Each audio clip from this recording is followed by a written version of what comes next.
In the remote town of Nome, Alaska, a place isolated by hundreds of miles of tundra, accessible mostly by air, people are used to strange things happening. The winters are long and brutal, and the nights seem endless, but even there, among the quiet snow-covered streets and howling wind, the disappearance of Rick Hills in 2004 is something people still whisper about. Not because it was the only one, but because of how it happened and what was left behind. Rick Hills was a 37-year-old electrician, hardworking, quiet, not particularly social, but he was well liked by the people who knew him. He lived alone in a small cabin on the outskirts of town, near the edge of the wilderness. It was not unusual in Nome to be that isolated, many people preferred it, but Rick's case became more disturbing when it was discovered he wasn't the first one to go missing from that area. In fact, in the 10 years before he vanished, over 20 people had disappeared from Nome under similarly strange circumstances. The FBI would eventually investigate it as a pattern, but Rick's story was different, more personal and terrifying. On November 13, 2004, Rick failed to show up for work.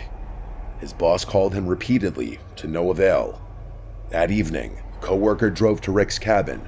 His truck was there and the lights were off. It had snowed lightly that afternoon, but when they got closer, they noticed something strange. No footprints in or out of the cabin. It was like Rick had never left or returned. The coworker knocked, but there was no response, so he walked around the property and saw that the back door was open. He called out and stepped inside. The place was undisturbed. The coffee pot was full and his cell phone was on the table, but there was no sign of Rick himself. The weirdest part was the bed was made, not like someone had just gotten out of it.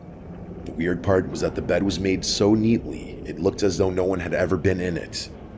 The coworker called the police and they searched the home. Then they searched the surrounding area and then the woods. They brought dogs, drones, helicopters, and still found nothing.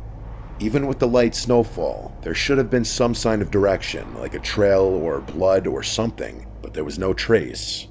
The man walked out of his cabin with no coat, no boots, no keys, and simply just disappeared. The investigation didn't find foul play. He reportedly had no enemies or debts. Even his bank account was untouched, and his phone had not pinged a tower since the day before. But then, 2 days later, something happened that the public wasn't told about until years later. A hiker about 30 miles north of Nome found something bizarre. A man's sock frozen into the mud of a game trail. Nearby, hidden under a thin layer of snow, was an old Polaroid photograph. It was dirty and crumpled, and its image nearly destroyed by the cold, but the outline was clear. It was Rick's cabin, shot from the woods.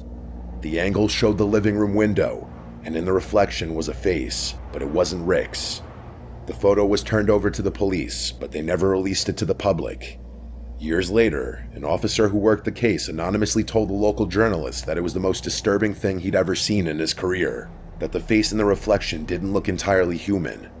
He described it as off, like distorted, pale, the eyes too wide, and the mouth slightly open, as if it had been caught mid-whisper, like someone caught staring who didn't expect to be seen, as he described it.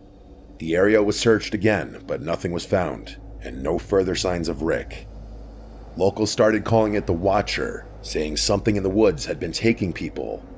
The disappearances dated back decades. Natives had legends about the Dark Man, a thing that lived between the trees and came out at night. When the FBI eventually got involved, they said the disappearances were likely due to weather, accidents, and alcohol. But not Rick. People close to the case knew better. They knew it wasn't weather and it wasn't a misadventure. Rick was used to those woods. He wouldn't have wandered out barefoot without a jacket in sub-zero temperatures. He would not have left his door open, and he wouldn't have vanished without a single track in the snow. To this day, Rick Hills has never been found. Some say it was just a tragic accident. Others say Rick saw something he shouldn't have, something that was watching him. On the night of February 9th, 2004, a 21-year-old nursing student named Maura Murray vanished after a minor car crash on a remote stretch of Route 112 in Haverhill, New Hampshire. Nearly 2 decades later, no one knows where she went, what she was running from, or who might have been waiting for her. Earlier that day, Maura left her dorm at UMass Amherst after sending emails to her professors, telling them there had been a death in the family and she'd be gone for a few days. but no one in her family had died. In fact, no one in her life was planning to leave. She packed a bag, withdrew nearly all the money from her bank account, and bought a few items, including alcohol from a nearby store. Then she drove north into the White Mountains, alone and quietly, without a clear destination. At approximately 7:27 p.m., a local woman called 911 to report a car accident outside her house. A small black Saturn had crashed into a snowbank on a sharp turn. When police arrived 20 minutes later, they found the vehicle, but no sign of the driver. The car was locked and the windshield was cracked. Both airbags had deployed. A box of wine was spilled across the interior. The only thing missing was Maura. A bus driver who lived nearby had seen her just minutes before police arrived. He stopped and spoke to her through the window. She looked cold and shaken but declined help. He drove off and called in the accident, but by the time the officers reached the scene, Maura had vanished. Not just walked away, vanished. Police dogs tracked her scent for about 100 yards up the road, then it stopped abruptly. No footprints in the woods or any belongings left behind. It was like someone picked her up in a car just out of view. Her phone and credit cards were never used again. The bottles of alcohol she had bought, some were gone and some remained in the car. There were no obvious signs of foul play, but nothing added up. She had no history of mental illness. Friends and family said she wasn't suicidal. She was planning for the future. And yet, she was gone. In the years that followed, her case became one of the most obsessively followed mysteries on the internet. Armchair detectives, forums, and podcasters picked apart every detail. Some believed she staged her disappearance to start a new life. Others believed she was abducted by a stranger or someone she arranged to meet. Then there are darker theories. A serial predator operating the mountains, or a cover-up. But nothing concrete ever came, and her body was never found. Something obviously happened to Maura Murray that night. Something that was likely deliberate. And to this day, the forest around Route 112 still holds its secrets. And the most chilling part is if she was taken, whoever did it knew exactly what they were doing and never made a single mistake. In October 2017, in the city of Santa Rosa, California, a 15-year-old high school student named Connor Hastings disappeared while walking home from school. He took the same route every day, a suburban street surrounded by homes and parks, but one afternoon he didn't show up. His mom called him, but there was no answer. When she checked with friends, no one had seen him since he left school. By 7 p.m., police were notified and a search began immediately. His backpack was found a day later, dumped behind a dumpster a few blocks from his usual route, but his phone was gone. For weeks, the case dominated local headlines. Police dogs tracked a scent trail that ended suddenly at the edge of a wooded trail, where it seemed to just stop. It was strange because no tire tracks were left behind, and there were zero witnesses. When detectives questioned classmates, rumors began spreading. Some kids claimed Connor had been acting paranoid in the days just before he went missing, like he was jumping at noises and asking people if they'd seen the man in the red jacket. One friend said Connor had recently asked about how to tell if you're being watched. The trail went cold, but 5 minutes later, in March of 2018, Connor returned, or rather, he was found. A 911 call came in from a payphone, one of the few still operating in the area, and the caller reported a teenage boy sitting on a bench, unresponsive, outside a small-town library 60 miles away. When police found Connor, he was silent and staring ahead. His hair was much longer than when he'd last been seen, and his clothes were filthy. He had a spiral-bound notebook clutched in both hands, but it was completely blank. He wouldn't speak for over 24 hours. When his parents arrived, he hugged his mother tightly and then burst into tears. But even then, he said very little about where he had been. Over the next few days, he opened up only slightly. He claimed he had been taken by a group, but couldn't describe their faces. He said they kept him somewhere without clocks, somewhere cold. When police asked how he escaped, he said, "They just let me go. I think I passed their test." A month later, he gave one final statement before refusing to speak publicly again. He said, "There were others. I heard them. I wasn't the only one, but I might be the only one they gave back." The notebook he had been holding the night he was found remained empty. No one could get him to write anything in it. But on the final page in the bottom corner, Written in shaky pen were 4 words: "I was not alone." Police never identified any suspects. The FBI reviewed the case but released no findings. Connor eventually changed schools and now lives under a different name. To this day, his case is officially solved because he came back, but nobody really believes that that's the end of the story.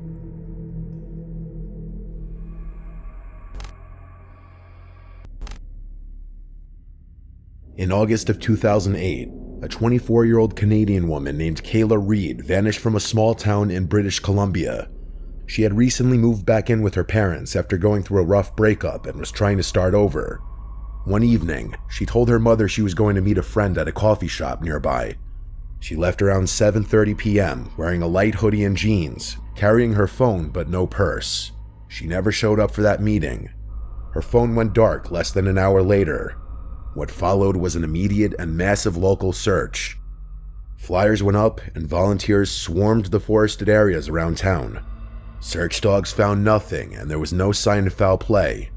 No dropped phone, no torn clothing, no surveillance footage. It seemed Kayla had completely vanished. As expected, her parents were devastated. Kayla was described as responsible and grounded, not the kind of person to run off without telling anyone. Days turned into weeks, and weeks turned into months. Eventually, the case went cold. But then, a full year later, something happened. Kayla showed up. In the early morning hours of July 5th, 2009, she walked into a hospital nearly 200 miles from where she disappeared. She was disoriented, dehydrated, and barefoot. She was also noticeably thinner, sunburned, and wearing clothes that didn't belong to her. She refused to speak to doctors. She simply wrote her name down on a piece of paper. The hospital staff called police, and after fingerprint confirmation, it was officially her. She had been missing for 11 months. Her parents, of course, rushed to see her, but even then, Kayla said almost nothing. She stared at them blankly, occasionally smiling, but she didn't hug them. When they asked where she had been, she said only, "I was in the dark. I was safe, but it wasn't me." Authorities were baffled. She had no visible injuries or signs of abuse. Toxicology came back clean. She had no head trauma, no signs of having been drugged long-term, no tattoos or branding or anything that would suggest organized abduction. She spent a week in the hospital under psychiatric observation, and then she was quietly released to her family. No charges were filed and no statements were ever made. Kayla never spoke publicly about where she had been. She deleted all her social media accounts and moved away within a year. Reporters tried to follow up, but her family refused all interviews. The case was officially closed, a missing person who returned, but no one ever got the answers they were looking for. Just a young woman who came back from somewhere completely changed. She wasn't hurt or injured, but she was different.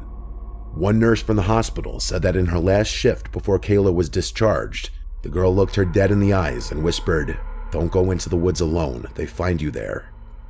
No one knows what she meant, but no one who worked that case ever forgot it. In 1928, 9-year-old Walter Collins disappeared from his home in Los Angeles. His mother, Christine Collins, had given him a few coins to go see a movie while she was working. He never came home. Christine went to the police, who launched a search. His case quickly made headlines. This was during a time of rising fears about crime and child abductions, and public pressure on the LAPD was intense. For 5 months, Christine kept the search alive. She printed flyers, organized searches, gave interviews. Then, in August, police in Illinois picked up a boy who claimed to be Walter. He was brought to Los Angeles to be reunited with Christine in front of reporters. But as the cameras flashed and police beamed with pride, thinking they had solved the case, when Christine saw the boy, she said, "That's not my son." The police told her she was wrong. They insisted he had changed from the trauma. They encouraged her to take him home on a trial basis. Christine reluctantly agreed, likely pressured by the public scene, but after just 3 weeks, she returned to the LAPD and again said, "This is not my son." This time, the police had her committed to a psychiatric hospital, claiming she was hysterical and refusing to accept reality. Meanwhile, the boy admitted that he wasn't Walter. His real name was Arthur Hutchins. a runaway who had been pretending to be Walter Collins to get a free trip to California. He thought it might help him to meet his favorite actors. So that meant the police had publicly reunited a grieving mother with a random child and then punished her when she didn't go along with the lie. That should have been the end of the story, but it gets darker. Around the same time, a Canadian man named Gordon Northcott was arrested for a string of murders on a chicken farm in Wineville, California. He had lured young boys to his property, imprisoned them, and eventually killed them. When authorities raided the farm, they found evidence linking Northcott to multiple victims.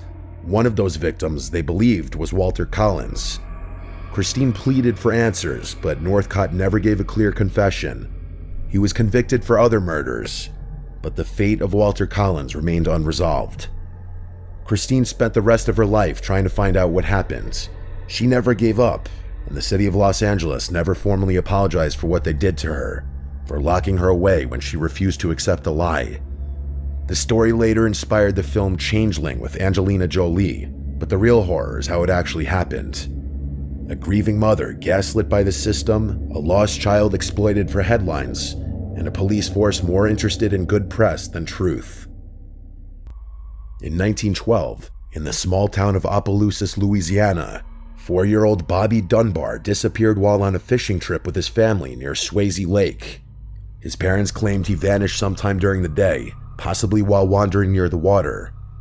A massive search was launched immediately. Hundreds of volunteers scoured the area, dragging the lake, searching the woods, and even setting off dynamite underwater in case his body was stuck in the lake bed. But Bobby was gone. The town was devastated.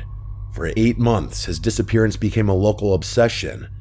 Then, in early 1913, a boy matching Bobby's description was found traveling with a man named William Walters, a traveling handyman in Mississippi. Walters claimed the boy was the son of Julia Anderson, a woman who had entrusted the child to his care, but the Dunbars were convinced the boy was Bobby. Walters was arrested for kidnapping. The authorities arranged for a reunion between the boy and Bobby's mother. At first, the boy didn't recognize her. Witnesses later claimed she hesitated, unsure if the boy was actually hers. But after spending a few days with him, she announced to the press and the police that he was, in fact, her son. Case closed, the newspaper said. Bobby Dunbar had been found, Walters was sentenced to prison, the boy was returned to the Dunbar family and raised as their own. But there was a problem. Julia Anderson, the woman who had entrusted the boy to Walters, showed up. She insisted that was her son, Bruce, and that the Dunbars had taken him.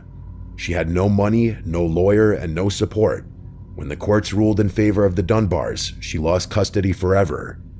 She returned to Mississippi heartbroken, labeled a liar and an unfit mother by the press. For decades, Bobby Dunbar lived under that name, unaware of any of this. But in the early 2000s, Bobby's grandson began investigating the family's history. Something didn't sit right. Eventually, the family agreed to a DNA test comparing Bobby's descendants to those of the Dunbars. The results shattered a century of belief. The boy who had grown up as Bobby Dunbar was not biologically related to the Dunbars. He was Bruce Anderson. Julia Anderson had been telling the truth all along, which means the real Bobby Dunbar was never found. To this day, no one knows what actually happened to him. Whether he drowned, was abducted, or suffered some unknown fate, his case remains officially unresolved. Meanwhile, an innocent man was imprisoned, and another family raised a child who wasn't theirs, all because the truth was too painful, and the need for closure outweighed the facts. In June 2014, a 28-year-old German man named Lars Matank traveled to Varna, Bulgaria with a group of friends. They were on vacation, enjoying the beach town, the cheap drinks, and the nightlife. Lars was by all accounts a calm, quiet guy. He wasn't someone known to get into fights or cause trouble. But while out one night at a bar, Lars reportedly got into an argument with a group of local men, possibly over a football rivalry. The fight left him with a ruptured eardrum, which meant he couldn't fly home with his friends. The doctor told him he needed to stay behind and let it heal. His friends offered to stay with him, but Lars insisted they return to Germany without him. He claimed he'd be fine, he just needed a few days to rest. Alone in Bulgaria, Lars checked into a cheap hotel near the airport. What happened over the next few days remains one of Europe's most chilling disappearances. Lars began acting strangely. He called his mother several times, sounding panicked. He told her to cancel his credit cards. He said people were following him. At one point, he left the hotel in the middle of the night, claiming he was being watched by 4 mysterious men. He even texted his mom asking what the side effects of an antibiotic he'd been prescribed were. His behavior kept escalating. The hotel staff described him as nervous, pacing, and constantly checking the windows. Then, on July 8th, the day he was scheduled to fly home, Lars arrived at Varna Airport and things took a dramatic turn. Surveillance footage from the airport shows him walking into the terminal calmly at first, but within minutes, he appears agitated. He's seen speaking to a staff member, then backing away nervously. Suddenly, without any visible trigger, Lars sprints through the terminal, dashes through the automatic doors, and runs at full speed across the airport parking lot, leaving behind his luggage, passport, and all of his belongings. The last known footage of him shows him vanishing into the trees near a construction site. No one has seen him since. His disappearance has become a breeding ground for theories. Some believe he had a psychotic break, potentially brought on by a reaction to an antibiotic he was taking, or a latent mental illness triggered by stress. Others are convinced something more sinister was happening, that Lars was genuinely being followed or targeted, and whatever he encountered in those final moments was terrifying enough to make him run into the wilderness, barefoot and defenseless. There were alleged sightings in Eastern Europe for years after, but nothing ever confirmed. The strangest part is that his mother insists that Lars was not mentally ill. She believes he was in danger, that he may have stumbled upon something he shouldn't have, or gotten involved in something darker than he realized. The image of him running, wide-eyed and desperate, has been viewed millions of times online, yet no one knows what scared him that badly, and no one knows where he went.